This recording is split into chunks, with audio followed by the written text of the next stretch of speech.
Allô, c'est bon. Donc, merci d'être aussi nombreux, hein, comme disait mon collègue David, hein, ça me fait plaisir. Du coup, comme David l'a dit, je vais vous décider de vous présenter un sujet. Donc, c'est pas autour de l'IA pour une fois. Voilà.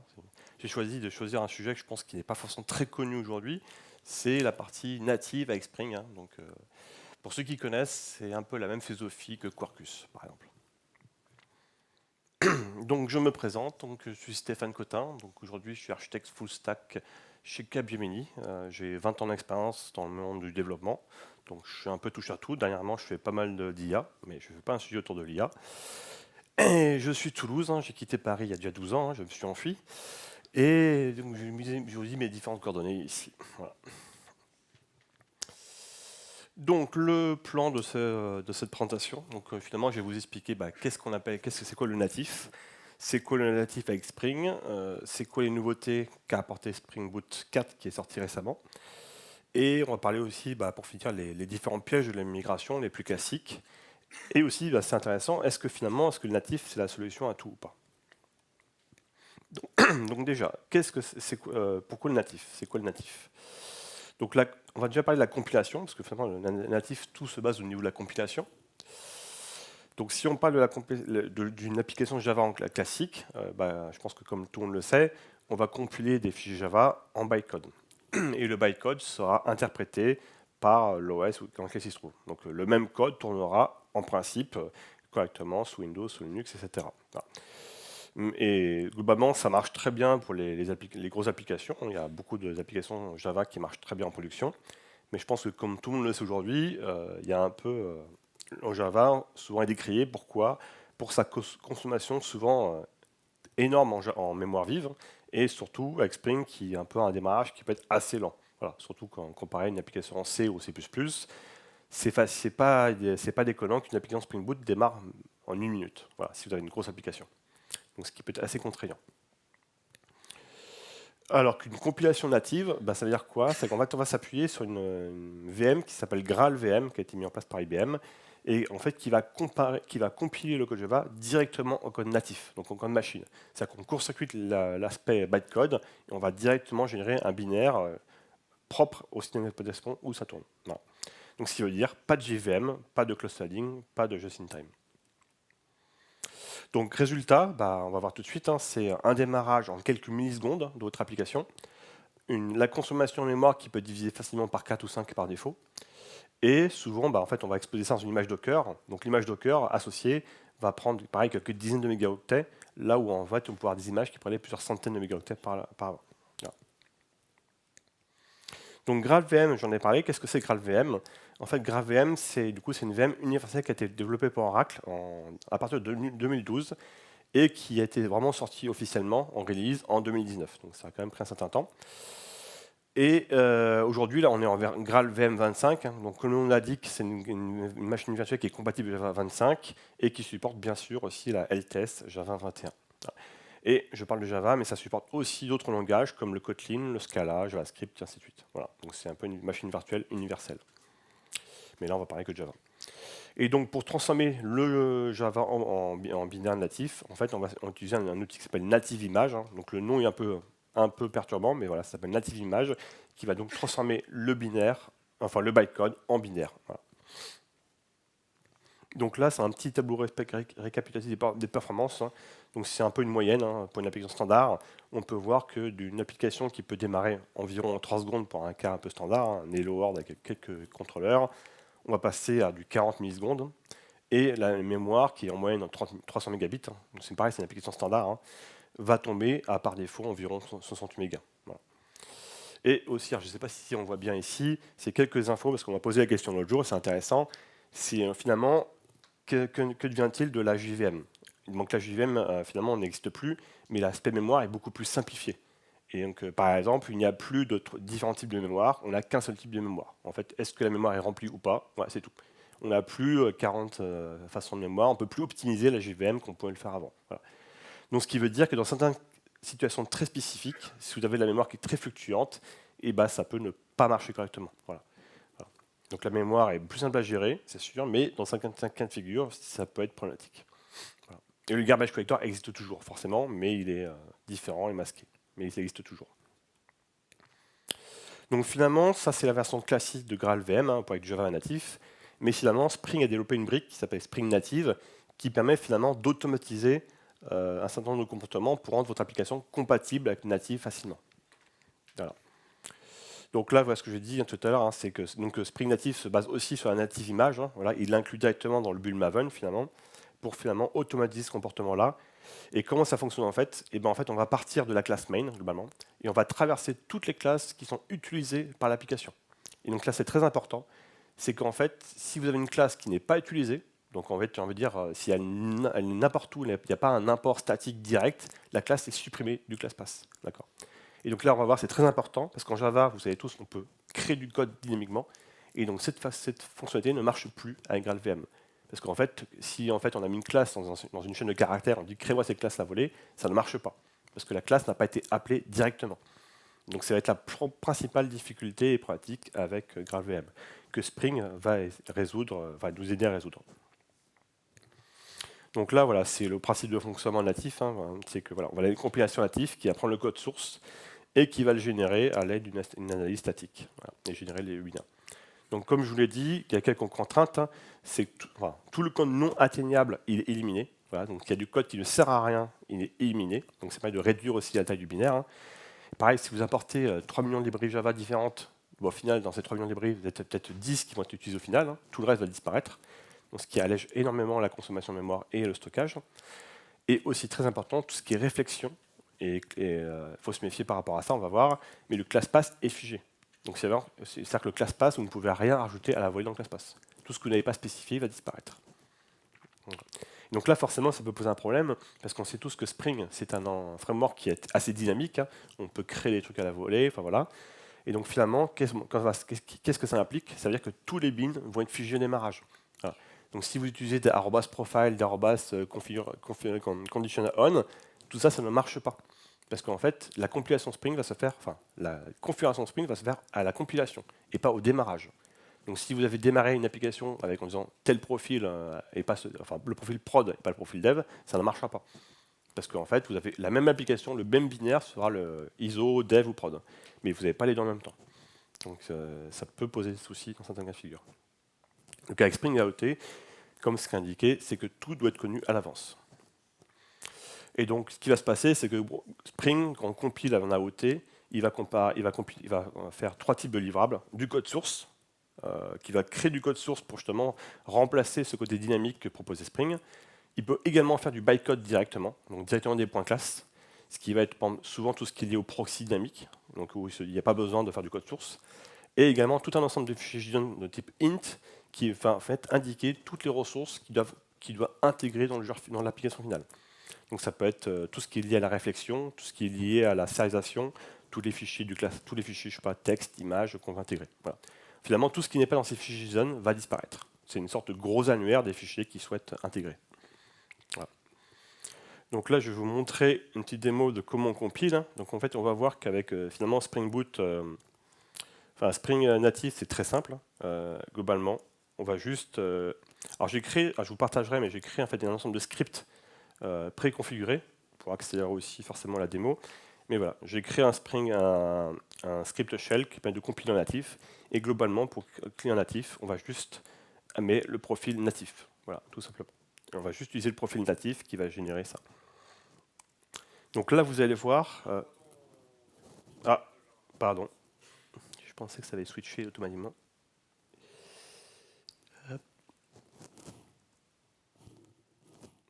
C'est toujours la joie avec le partage.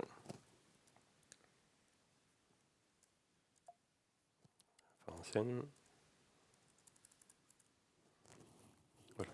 Donc là, j'ai lancé Et en fait, vous allez voir que l'une des problématiques du natif, c'est que ça prend pas mal de temps.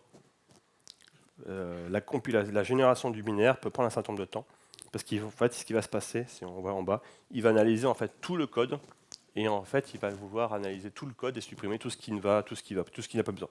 Voilà. Donc ça peut prendre un certain nombre de temps. Vous voyez qu'ici, il va me consommer 8 Go de mémoire et 8 CPU. Donc j'ai mis 8 CPU pour accélérer un peu la compilation. Mais voilà, ça peut prendre un peu de temps. Ce qui veut dire quoi? C'est qu'en fait, quand vous faites la compilation native, vous n'allez pas le faire à chaque test. vous allez le faire vraiment à la fin, tout à la fin, qu'on mette en prod ou test final. Mais à aucun moment, finalement, vous allez faire ça à chaque fois.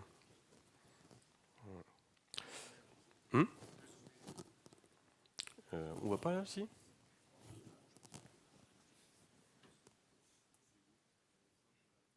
Ah, attends, comment on peut faire pour zoomer?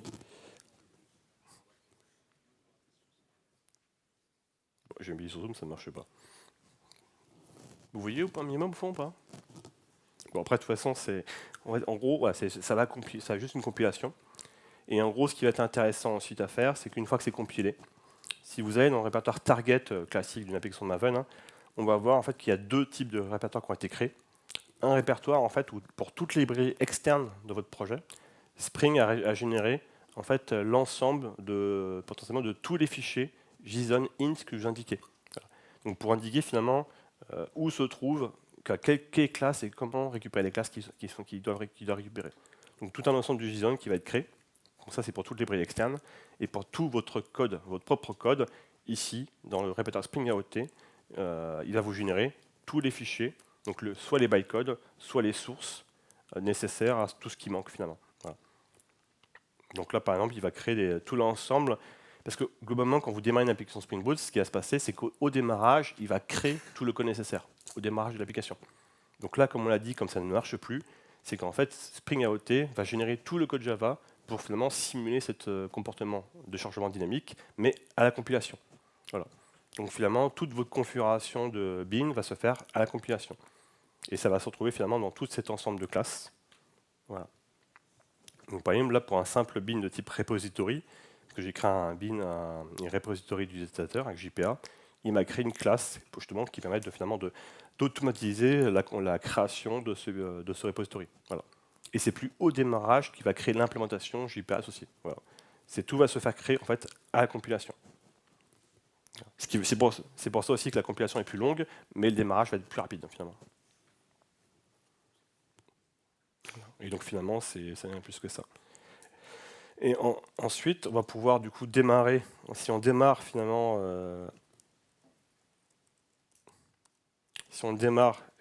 cette application, vous voyez, ça a démarré en 0,077 secondes. Si je lance l'application en mode, pardon.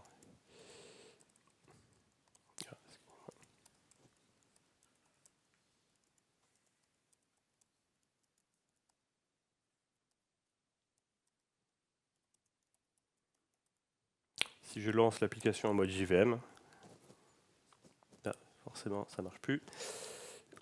Mais voilà, si je lance l'application JVM, en fait, on va voir que ça va prendre environ 3-4 secondes. Voilà.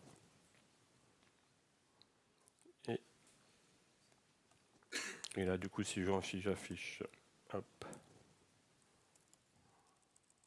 l'image Docker, donc l'image Docker est bien démarrée, mais surtout, ce qui est intéressant, c'est qu'on voit que l'application, elle consomme 80 mégas de mémoire.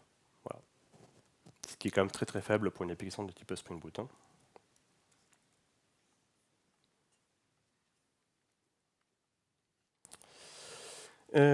Donc si on reprend la présentation, pardon.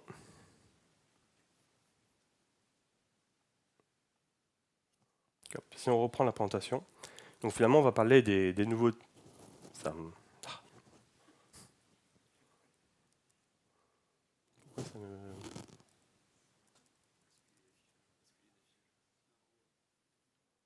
Mais je n'ai plus en haut.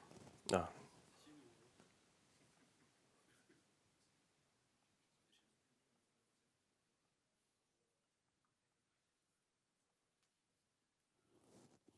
Je supporte pas PowerPoint.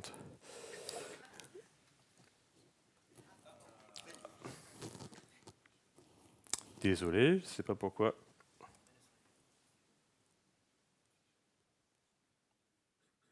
Je sais comment on fait pour. Ah putain. Pardon.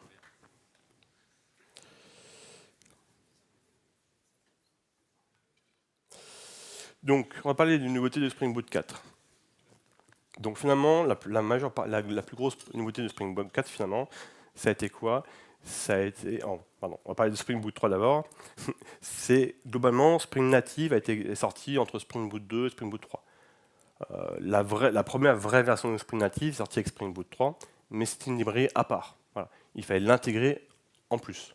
Le problème, c'est que globalement, même si ça marchait sur une application simple, il y avait quand même plein d'incompatibilités, plein de sous-librairies qui ne marchaient pas, etc. En fait, il fallait à la main créer les fichiers JSON que je vous ai montrés, avec différentes techniques, mais voilà. Ça a été plus ou moins compliqué, c'était plus ou moins optimisé. GraalVM n'avait pas forcément les bonnes versions, et ainsi de suite. Et surtout aussi, c'était pas forcément très rapide. Globalement, voilà, on pouvait tester, mais c'était pas conseillé en tant que production ready, quoi. C'est ainsi pour ça qu'avec Spring Boot 4, ce qu'ils ont fait, c'est qu'ils ont directement inclus la brique native déjà dans Spring Boot 4. C'est-à-dire que ce n'est plus une librairie externe, c'est vraiment inclus. Ensuite, globalement, ce qu'ils ont fait, c'est qu'ils sont passés sur tout le framework et ils l'ont rendu compatible nativement finalement avec cette brique native. C'est-à-dire que globalement, vous n'avez plus besoin de retoucher tout le code lié à Spring. Tous les modules de Spring vont être automatiquement compatibles.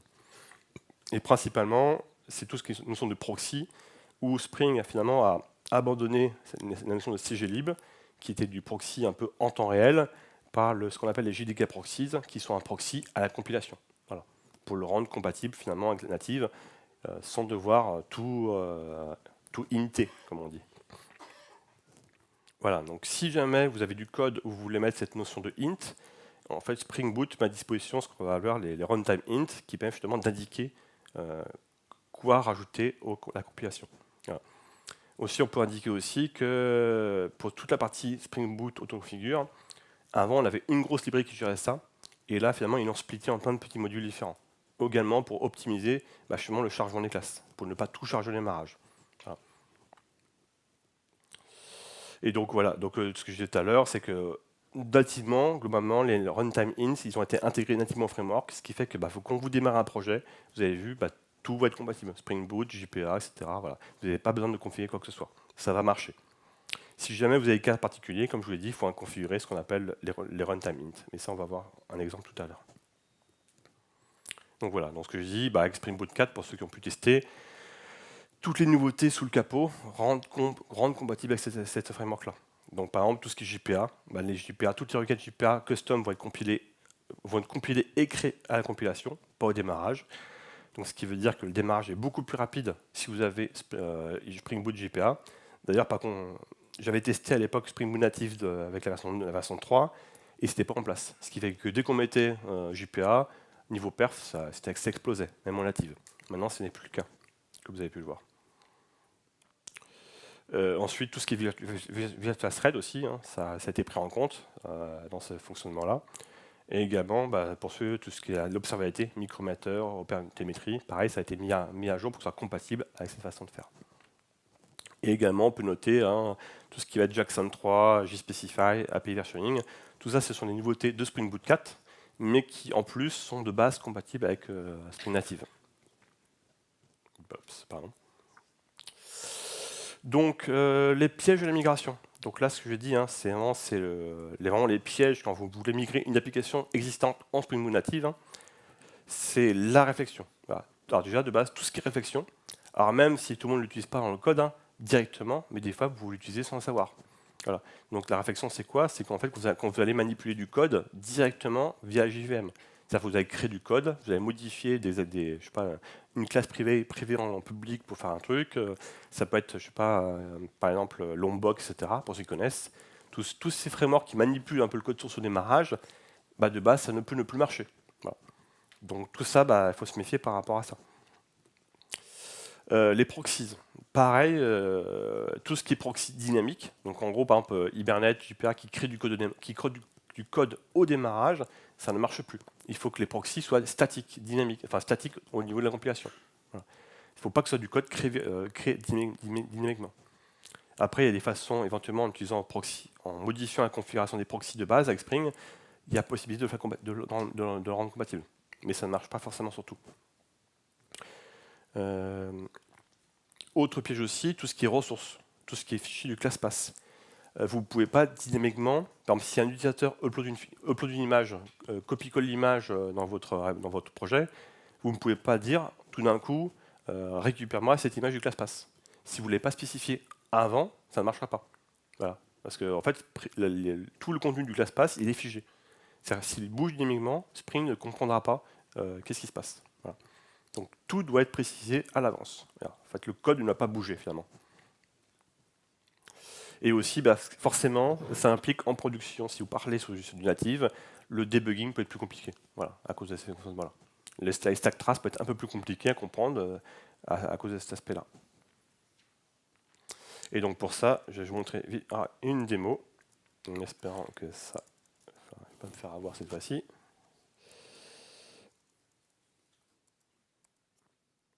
Hop. Donc là, finalement, pour la démo,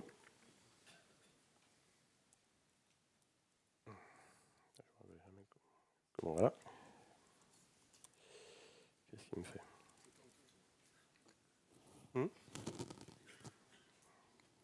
J'ai un bug graphique, pardon. Hop. Donc là, ce que j'ai fait, c'est qu'en fait, j'ai créé une sorte de pipeline pour montrer en fait, un cas d'erreur. Et donc là, vous allez voir, je vais démarrer. Donc là, en fait, ce qui va se passer, c'est que je démarre mon application et j'ai une erreur. Il me dit, en fait, un class not found exception. D'où ça vient cette erreur-là? Et bien en fait, c'est quand j'ouvre le code que j'ai créé. En fait, dans ce code, en fait, j'ai créé un truc en dur. Hein. Vous voyez, en fait, je fais appel à l'API réflexion en dur. C'est qu'en fait, je veux ouvrir une classe et je veux modifier la classe en temps réel. Voilà. Cette classe ici, réflexion trap payload, elle n'existe en fait qu'en chaîne de caractères. Je ne l'apporte nulle part dans le code.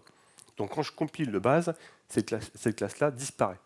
Donc quand je démarre mon application, que je fais cette option de réflexion, ça peut être une exception, parce qu'en fait la classe n'existe pas. Voilà. Et donc là, c'est un exemple typique de ce qui peut se passer. Donc pour ça, ce qui va se passer, pour solutionner ce problème-là, en fait, c'est là qu'on va devoir créer des ints. Voilà. Donc là, j'ai créé mon étape 3, je vais rajouter des ints. Donc les ints, ça ressemble à quoi? Ça ressemble finalement à une classe comme ça qui implémente la méthode l'interface runtime int registrar. Et en fait, je vais déclarer dans cette classe la méthode que je souhaite enregistrer. Voilà. Donc là, je dis que cette classe-là, je souhaite l'enregistrer. Donc elle va être enregistrée dans le comportement de la compilation. Voilà. Et donc là, si je veux relancer du coup, je vais relancer ma compilation. Donc là, ça reprend un peu de temps, mais je vais relancer la compilation.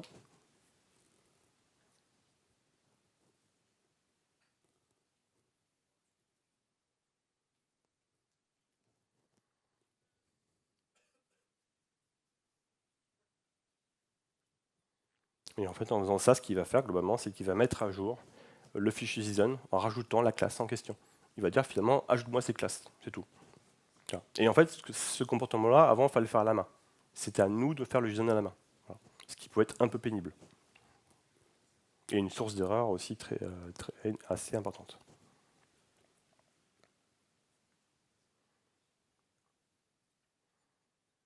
Donc vous voyez, chaque fois, ça prend un peu de temps.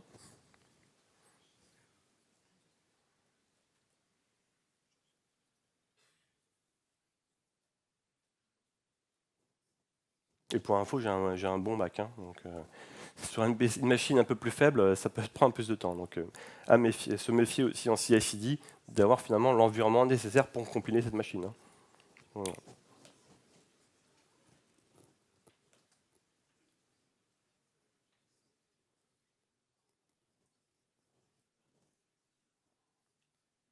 Voilà. Donc là, c'est fini. Et donc, en gros, si je vais relancer le même test, hop, je vais relancer le même test. Voilà. Voilà. En gros, ici, je vais avoir j'ai une HTTP 200. Donc le test est passé. Je n'ai plus d'erreur. Voilà. En gros, j'ai juste créé une API REST qui appelle en fait un endpoint spécifique pour tester ce code. Voilà. Et finalement, toute votre problématique côté natif, ça va être ça. Identifier toutes ces cas potentiels d'erreur. Et vous avez vu, la classe qui me manque, à la compilation, ça passe. C'est vraiment à l'exécution qu'il y a l'erreur. Donc ça veut dire qu'à la compilation, vous ne pouvez pas identifier ces erreurs-là. Donc vraiment se méfier par rapport à ça. Hop. Donc finalement, après ça, on va dire, est-ce que le natif ou pas, est-ce que c'est une bonne solution? Donc là, les limites du natif, bah, comme je vous l'ai montré, les temps de compilation peuvent être assez longs. Donc on ne le fait pas à chaque fois. On le fait vraiment quand on a besoin. Et donc forcément très coûteux en CPU, en RAM, à la compilation. Aussi, il faut savoir que voilà, d'un point de vue performance, il n'y a pas énormément de différence par rapport à une application classique, mais dans certains cas de figure, la JVM peut être plus performante sur le long terme. C'est que la JVM, avec tous ces mécanismes de cache, etc., sur le long terme, ça peut être plus performant. Donc sur une application finalement qui dure très longtemps en production, c'est pas forcément une bonne solution. Voilà. Et aussi, bah voilà, même si ça fonctionne beaucoup mieux qu'avant, l'écosystème il est encore incomplet. Par exemple, Mockito ne fonctionne pas en Spring Boot native, parce que Mockito forcément crée du code à voler pour tout ce qui est test. Et aussi, ça c'est un petit aparté, mais sur Windows, ça peut être un peu plus compliqué. Sur Linux, ça marche très très bien. Par contre, sous Windows, vous pouvez avoir des fois des problèmes de compilation native, parce qu'il vous manque telle librairie, ClassPass, etc. Ça peut être un peu une plaie. Voilà. Mais ça s'améliore avec Docker, mais il faut savoir que ça va être un peu plus compliqué.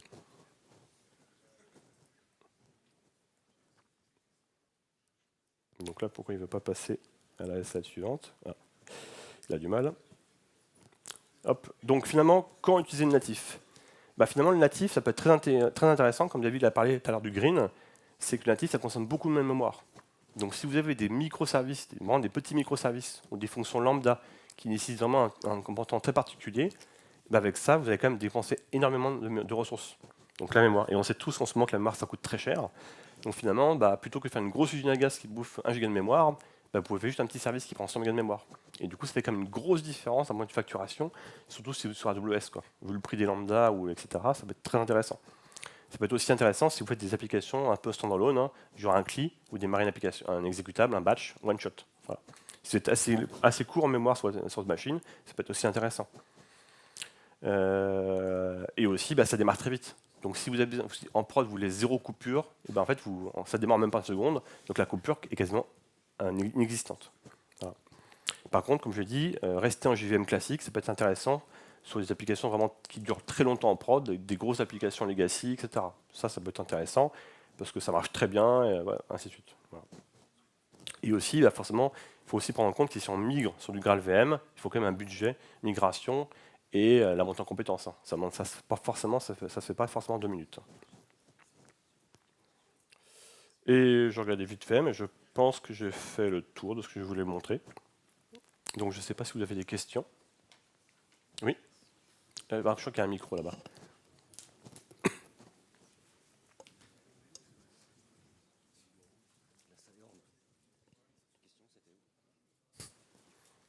Oui, bonjour, merci pour la présentation. Oui. J'avais une question, c'est la confiance des utilisateurs ou la confiance des développeurs pour justement aller en production avec une application native. On a vu qu'on pouvait avoir beaucoup de surprises de runtime sur des cas de réflexion, de proxy. C'est comment, en termes de tests, qu'est-ce qu'on doit mettre en place justement pour vraiment avoir une confiance la plus grande possible? Je pense qu'il faut déjà savoir les limites de base. C'est-à-dire qu'il ne faut pas mettre du natif si tu ne connais pas les problématiques de base. Voilà, sinon, forcément. Et aussi, je pense, privilégier tout ce qui est test end-to-end. Donc les tests, finalement, des API REST. Voilà. Donc, et éventuellement, peut-être sur réseau, d'utiliser des tests unitaires qui n'utilisent pas Mockito, par exemple, pour être sûr que forcément de ne pas tomber sur les failles du système. Voilà. Mais effectivement, on n'est pas à l'abri de surprise. Moi, j'avais utilisé Quarkus, qui est un peu le même système. Je suis tombé sur un prod lié au natif. Voilà. Et un peu coïncidence. Donc oui, aujourd'hui, je ne sais pas s'il y a des bonnes solutions pour vraiment identifier tous les cas de figure. Ouais. Il faut peut-être rejouer tous les tests unitaires avec un environnement natif, quoi. Ce qui peut être assez coûteux aussi, quoi. Okay, merci. Non. Est-ce qu'il y avait d'autres questions? J'en ai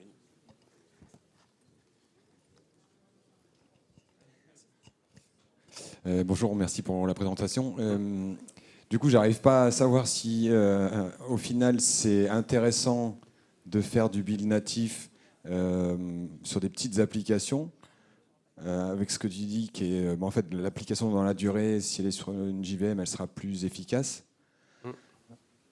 versus la native ou une migration native qui va la rendre plus économe. Et je cherche beaucoup ça parce que j'ai beaucoup dans mon périmètre des petites applications qui font pas grand-chose, mais qui tournent tout le temps. Si tu as vraiment des petits microservices, c'est vraiment des microservices avec quelques méthodes vraiment très limitées, c'est très intéressant. Si tu as vraiment une application du type monolithe avec vraiment tout dedans, etc., et que finalement, il y a énormément d'utilisation de l'API, beaucoup de charges, c'est pas forcément intéressant. Il faut vraiment des API, des petites API vraiment standalone avec faible couplage. C'est surtout pour ça en fait. Ce n'est pas adapté effectivement sur des monolithes avec 50 000 API différentes, plein de domaines métiers, etc. Où tu as 50 personnes dessus, quoi. Enfin 500 000 personnes dessus. Et effectivement, c'est pas adapté pour ça. Voilà. Sur les petites API, ça pose pas forcément de soucis. À part la compilation, forcément. Mais voilà.